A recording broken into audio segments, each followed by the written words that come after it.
YouTube channel पे। तो आज के इस वीडियो में हम लोग पढ़ने वाले हैं एक टॉपिक के बारे में। उस टॉपिक का नाम रहेगा ध्वनि की उत्पत्ति से आप क्या समझते हैं। कहता है इस वीडियो में पढ़ेंगे हम लोग कि ध्वनि की उत्पत्ति से आप क्या समझते हैं। तो चलिए देखिए हम वीडियो का स्टार्ट करते हैं। कहता है ध्वनि कई विधियों द्वारा उत्पन्न की जा सकती है। ध्वनि यानी आवाज़ कई विधियों द्वारा उत्पन्न की जा सकती है, जैसे ताली बजाकर, बोलकर, टेबल को ठोककर इत्यादि। परंतु ध्वनि तब तक उत्पन्न नहीं हो सकती जब तक किसी वस्तु में कंपन ना हो, यानी वाइब्रेशन ना हो। कंपन का अर्थ है वस्तु का तेजी से आगे पीछे या ऊपर नीचे होना। साइकिल की घंटी बजाकर उसे हल्के से छूने पर उसके कांपने का स्पष्ट अनुभव होता है। जब कंपन बंद हो जाता है तब ध्वनि भी समाप्त हो जाती है। इससे पता चलता है कि जब कोई वस्तु कंपित होती है तब उसके कंपन से ही ध्वनि उत्पन्न होती है। कंपन नहीं होने पर ध्वनि उत्पन्न नहीं होती। निम्नलिखित प्रयोगों द्वारा यह साफ साफ पता चलता है कि कंपन से ही ध्वनि उत्पन्न होती है। पहला, एक गिलास को टेबल पर रखकर इसे उंगली से ठोकर मारने पर गिलास से ध्वनि निकलती है। अब यदि गिलास के किनारे को उंगली से छुआ जाए तो गिलास की दीवार का कंपन स्पष्ट रूप से अनुभव होता है, परंतु छूने से ध्वनि निकलनी बंद हो जाती है। ध्वनि बंद हो जाने पर गिलास को पुनः छूने पर इसके कंपन का बोध नहीं होता। अब यदि गिलास में थोड़ा जल डालकर इसके किनारे पर उंगली से हल्का चोट करे तो जल का कंपन स्पष्ट रूप से दिखाई पड़ता है। जो जल का कंपन कम होता है त्यों ध्वनि भी कम हो जाती है। दूसरा, रबर की डोरी के एक सिरे को किसी वस्तु जैसे खिड़की की छड़ से बांधकर उसके दूसरे सिरे को एक हाथ से इस प्रकार पकड़ते हैं कि डोरी तनी रहती है, टाइट रहती है। अब रबर की डोरी को दूसरे हाथ से बीच में पकड़कर एक ओर ले जाकर छोड़ देते हैं। हम देखते हैं कि रबर की डोरी कंपन करने लगती है और इसके साथ साथ एक प्रकार की ध्वनि भी सुनाई पड़ती है। जब डोरी के कंपन बंद हो जाता है तब ध्वनि भी नहीं सुनाई पड़ती है। तीसरा, एक स्वरित्र द्विभुज में दिखाए गए द्विभुज को रबर के टुकड़ों यानी पैड से ठीक होने पर इससे ध्वनि आने लगती है। उसकी भुजाएं बहुत तेजी से कंपन करती है। उन कंपनों का हम स्पष्ट रूप से तो नहीं देख पाते, परंतु कंपन करते ही भुजाएं धुंधले रूप से दिखाई देती है। आगे कहता है, अब यदि हम एक हल्के गोले को धागे से लटकाकर उसके संपर्क में कंपन करती स्वरित्र का भुजा को लाते हैं तो गोला दूर छिटक जाता है। इस प्रकार ऊपर से दिए गए सभी प्रयोगों से इस बात की पुष्टि की जाती है कि ध्वनि का प्रत्येक स्रोत कंपन करती वस्तु की होती है। हम जानेंगे ध्वनि की प्रकृति के बारे में। ध्वनि की प्रकृति क्या है, चलिए आगे बढ़ते हैं। ध्वनि ऊर्जा का एक रूप है। ध्वनि जो होता है वो ऊर्जा का एक रूप है जिसके कान में पड़ने से सुनने की संवेदना होती है। ध्वनि शब्द दो अर्थों में प्रयुक्त होता है, पहला संवेदना और दूसरा बाह्य विक्षोभ। जब हम कहते हैं कि ध्वनि सुनते हैं तो हम संवेदना का उल्लेख करते हैं, किंतु जब हम कहते हैं कि गैस का अपेक्षा ठोस में ध्वनि तेज चलती है तो हम बाह्य विक्षोभ का जिक्र करते हैं जो उपर्युक्त संवेदना उत्पन्न करता है। ध्वनि के संचारण के लिए माध्यम की आवश्यकता होती है। ध्वनि के संचारण के लिए अर्थात ध्वनि के स्रोत से किसी दूसरे स्थान तक जाने के लिए माध्यम की आवश्यकता होती है। ध्वनि स्रोत से निकालकर हमारे कान तक इसलिए पहुंचती है कि बीच में हवा का माध्यम है। यदि बीच में हवा नहीं रहती तो कान तक आवाज़ नहीं पहुंचती। इसे हम निम्नलिखित प्रयोग द्वारा दिखा सकते हैं। एक बेल जार को एक चरती पर रख दिया जाता है। बेल जार के ऊपरी भाग में कॉर्क लगा रहता है। इस कॉर्क से होकर जाते हुए तार द्वारा एक विद्युत घंटी इलेक्ट्रिक बेल को लटका दिया जाता है। चकती और बेल जाकर कोर के बीच तथा कोर और तार के बीच मोम लगा दिया जाता है, जिससे कि बेल जार पूरी तरह से वायुरुद्ध हो जाए। चकती के बीच में एक छिद्र आता है जिसमें एक नली लगी रहती है। इसे नली को एक वायु सूचक पंप से जोड़ दिया जाता है। घंटी के स्विच को दबाकर विद्युत परिपथ पूरा करने पर घंटी बजने लगती है और उसकी आवाज़ सुनाई पड़ती है। अब वायु सूचक पंप को चलाकर बेल जार के भीतर की हवा को धीरे धीरे निकाला जाता है। क्रमशः आवाज़ धीमी हो जाती है और अंत में जब बेल जाकर पूरी हवा लगभग निकल जाती है तब आवाज़ बिल्कुल सुनाई नहीं पड़ती है। फिर बेल जार में हवा भर देने पर आवाज़ सुनाई पड़ने लगती है। इस प्रयोग से स्पष्ट होता है कि विद्युत घंटी और कान के बीच जब लगातार माध्यम यानी कंटिन्यूअस मीडियम रहता है तब तक आवाज़ सुनाई पड़ती है, किंतु जब इनके बीच कहीं पर निर्वात रहता है अर्थात माध्यम नहीं रहता है तो आवाज़ कान तक नहीं पहुंच पाती। इससे यह प्रमाणित हो जाता है कि ध्वनि के संचरण के लिए माध्यम का होना आवश्यक है। जैसे कि हम जानते हैं कि ध्वनि सिर्फ हवा द्वारा ही संचारित नहीं होती बल्कि अन्य गैस द्रव तथा ठोस भी ध्वनि को संचारित करते हैं। रेल की पटरी पर कान लगाने से दूर से आते हुए ट्रेन के पहियों का आवाज़ स्पष्ट सुनाई पड़ती है। यह ध्वनि रेल की पटरी से संचारित होती है। यदि किसी तालाब के पानी के अंदर ध्वनि उत्पन्न की जाए और दूर पानी के अंदर कहीं कोई व्यक्ति कान लगाकर सुने तो उसे स्पष्ट रूप से आवाज़ सुनाई पड़ेगी। यहाँ ध्वनि पानी के माध्यम से संचारित होती है। हम लोग पढ़ते हैं चंद्रमा पर ध्वनि नहीं सुनी जा सकती। इसका कारण यह है कि चंद्रमा पर कोई वायुमंडल नहीं है और एक स्थान से दूसरे स्थान तक चलने के लिए ध्वनि को किसी माध्यम की आवश्यकता होती है। चूँकि चंद्रमा पर ध्वनि नहीं चल सकती अतः वह ध्वनि वहाँ नहीं सुनी जा सकती। अनुदैर्ध्य एवं अनुप्रस्थ तरंगे किसी द्रव्यमात्मक माध्यम मटेरियल मीडियम में जब तरंग का संचरण होता है तब माध्यम के कण तरंग की दिशा में स्वयं आगे नहीं बढ़ती बल्कि माध्यम स्थिति के परितः सरल आवर्त गति में कंपन करते हैं। यदि तरंग संचरण के क्रम में माध्यम के कणों का कंपन तरंग संचरण की दिशा में समांतर होता है तो वैसी तरंग अनुदैर्ध्य तरंग कहलाती है, लॉन्गिट्यूडिनल वेव कही जाती है। जैसे गैस या हवा में ध्वनि तरंग। यदि माध्यम कणों का कंपन तरंग संचरण की दिशा के लंबवत होता है तो उस तरंग को अनुप्रस्थ तरंग कहा जाता है। जैसे पत्थर फेंकने पर पानी की सतह पर उत्पन्न तरंग प्रकाश तरंग इत्यादि। आगे देखते हैं। अनुदैर्ध्य तरंग गति के प्रदर्शन के लिए एक प्रयोग, एक सर्पिल कमानी स्पाइरल स्प्रिंग को किसी टेबल पर रखकर इसके एक सिरे बी को दीवार में लगी कील से जोड़कर दूसरे सिरे ए को हाथ से लंबाई की दिशा में दबाकर छोड़ देते हैं। दबाने से बाएं सिरे के पास कमानी के फेरे एक दूसरे के निकट हो जाते हैं। इस सिकुड़ भाग को संपीड़न कहते हैं। दाब हटाने ही दबे हुए फेर कमानी के लचीलेपन के कारण अपनी पुराने स्थिति में आना चाहेंगे, जिसका कमानी की लंबाई की दिशा में आगे की कुछ फेरों को दबाएंगे और इस प्रकार संपीड़न सीधाई और निश्चित चाल से बढ़ता जाएगा।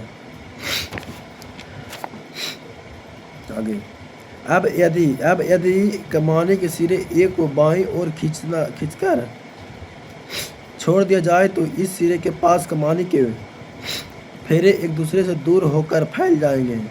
ऐसे फैले हुए भाग को विरलन कहते हैं। कमानी के लचीलेपन के कारण विरलन निश्चित चाल से दाईं ओर बढ़ेगा।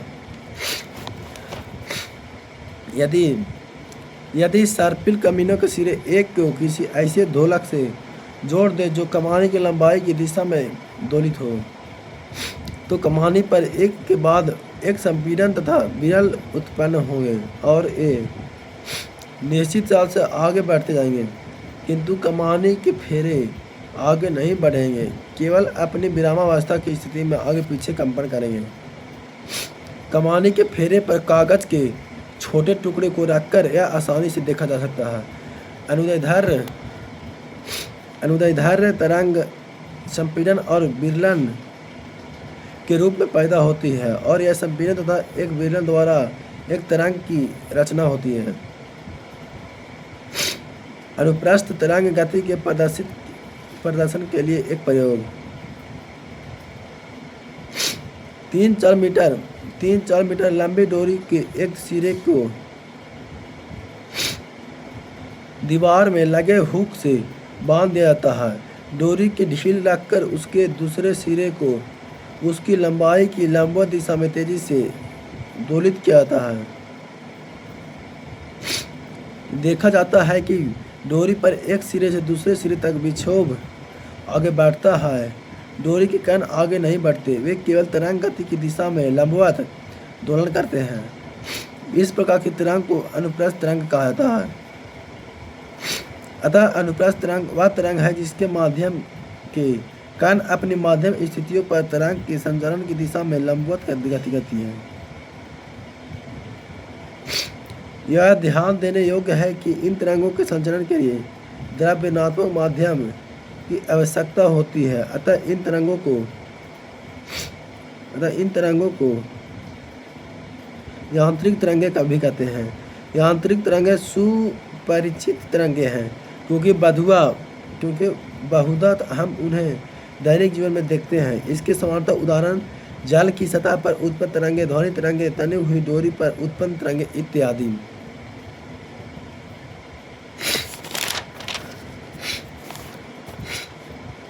आगे, अनुप्रस्थ तरंगे ठोस में और द्रव की सतह पर संचालन कर सकती है, जबकि अनुदैर्ध्य तरंग ठोस, द्रव तथा गैस तीनों में संचालन कर सकती है। इसके विपरीत विद्युत चुम्बकीय तरंग या अयांत्रिक तरंगों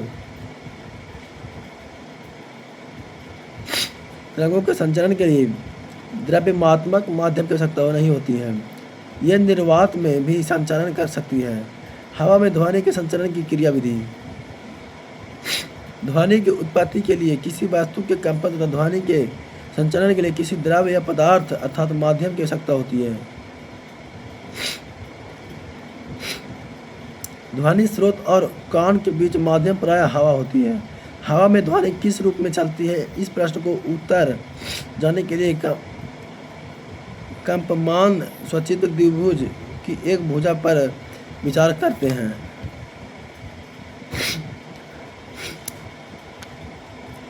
जब भुजा आगे की ओर चलती है तब अपने संपर्क की हवा को आगे की ओर धक्का देती है। इससे हवा की परत संपीड़ित हो जाते हैं। यह संपीड़ित परत अपने से आगे वाली परत को संपीड़ित कर पुनः फैलती है। प्रत्येक क्रमागत परत का यही व्यवहार होता है। इस प्रकार हवा में संपीड़न आगे बढ़ता है। आगे भुजा पीछे की ओर चलती है तो वह अपने पीछे एक आंशिक निर्वात स्थान की चेष्टा करता है, जिसके प्रत्येक संपर्क वाली हवा की परत पर दाब घटने से यह भुजा की ओर फैलती है। प्रत्येक क्रमागत परत का यही व्यवहार होता है और एक परत दूसरी परत को यह विरलन देती जाती है जो संपीड़न की चाल से आगे बढ़ता है। जब भुजा पुनः आगे की ओर चलती है तो दूसरा संपीड़न आगे भेजा जाता है। इसके बाद जब भुजा पीछे की ओर लौटती है तो पुनः विरलन आगे भेजा जाता है। इस प्रकार एक कंपमान भुजा हवा में एक के बाद एक संपीड़न और विरलन लगातार भेजती है। विरलनों तथा संपीड़नों का संचरण समान चाल से होता है, जिसे तरंग चाल कहा जाता है।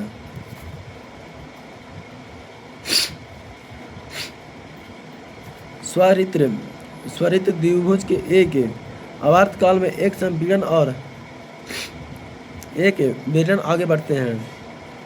संपीड़न और विरलन का एक योग में एक पूर्ण ध्वनि तरंग बनाता है।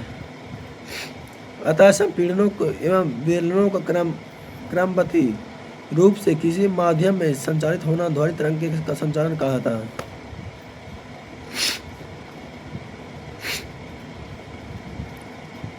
ध्वनि तरंगे क्षीण विक्षोभ अर्थात कम आयाम के आंतरिक कंपन है, जो एक माध्यम में संचरण करती है। तरंगों में ऊर्जा का संचरण माध्यम के किसी भाग से विक्षोभ में निहित ऊर्जा का संचरण उसके निकटतम भाग की ओर लगातार इस प्रकार होता है कि विक्षोभ माध्यम के एक दूसरे के सिरे तक पहुंच जाता है। इस प्रकार तरंगों के ऊर्जा में संचरण होता है। आगे तरंगदैर्ध्य आवृत्ति तथा तरंग की चाल। किसी तरंग की प्रकृति का वर्णन करने के लिए उसके तरंगदैर्ध्य, वेव लेंथ, आवृत्ति यानी फ्रीक्वेंसी, आवर्तकाल टाइम पीरियड और उसकी चाल स्पीड का ज्ञान आवश्यक है। इन्हें तरंग का अभिलक्षण भी कहा जाता है। ध्वनि तरंग के परिप्रेक्ष्य में अब हम इनका विशेष अध्ययन करेंगे। मान लिया कि हवा में स्वरित्र त्रिभुज के कंपन से एक ध्वनि तरंग उत्पन्न होती है। चित्र 6.9 को ए में दिखाया गया है कि जब ध्वनि तरंग हवा में चलती है तब हवा के घनत्व में किस प्रकार का विचरण होता है। चित्र में दूरी के साथ साथ घनत्व में विवरण उतार चढ़ाव का एक ग्राफ दिखाया गया है। हवा का दाब हवा के घनत्व और ताप से संबंधित होता है। चूंकि किसी दिए गए ताप पर हवा का दाब उसके घनत्व के समानुपाती होता है,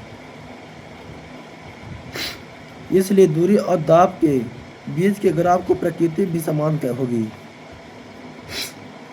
ग्राफ से स्पष्ट है कि क्षेत्र PQ में घनत्व का मान उसके समान मान से अधिक है, जबकि क्षेत्र QR में घनत्व का मान इसके सामान्य मान से कम है। क्षेत्र PQ में माध्यम के घनत्व के शिखर मान को श्रृंग क्रेस्ट और क्षेत्र QR में घनत्व के मान न्यूनतम मान को गर्त कहते हैं। तरंगदैर्ध्य ध्वनि जिस दिशा में गमन करती है उसके अनुरूप किसी क्षण हवा का घनत्व भिन्न भिन्न स्थानों पर भिन्न रहता है। जैसे A, C, E तथा G स्थानों पर हवा का घनत्व महत्तम, इन स्थानों पर हवा का घनत्व उसके समान मान से अधिक है।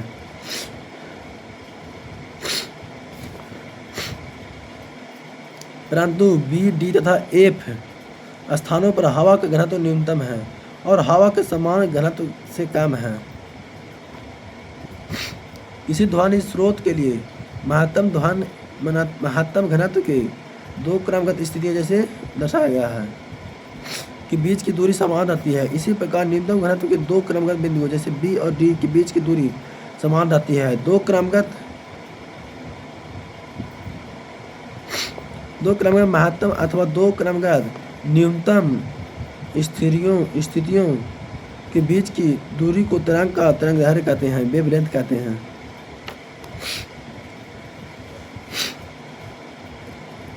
दो क्रमगत संपीड़न अथवा दो क्रमगत विरलनों के बीच की दूरी भी तरंगदैर्ध्य कही जाती है। तरंगदैर्ध्य को ग्रीक अक्षर लैम्डा से निरूपित किया जाता है। अतः तरंगदैर्ध्य को इस प्रकार परिभाषित किया जा सकता है। किसी तरंग गति में वह न्यूनतम दूरी जिस पर किसी माध्यम का घनत्व आवृत्ति रूप से अपने मान की पुनरावृत्ति करता है तरंगदैर्ध्य कहा जाता है। तरंगदैर्ध्य का ऐसा ही मात्रक मीटर है। तरंगदैर्ध्य का ऐसा ही मात्रक मीटर है। आवृत्ति ध्वनि उत्पन्न करने वाली वस्तु के निकट किसी स्थान पर हवा का घनत्व समय के साथ बदलता है। यथार्थ में माध्यम का घनत्व अधिकतम और न्यूनतम मानों के बीच के परिवर्तन होता है। अधिकतम मान से न्यूनतम मान और पुनः न्यूनतम मान से अधिकतम मान तक आता है, तब घनत्व का एक दोलन पूरा होता है। तो दोस्तों फिलहाल के लिए इतना ही, फिर मिलते हैं नेक्स्ट वीडियो में।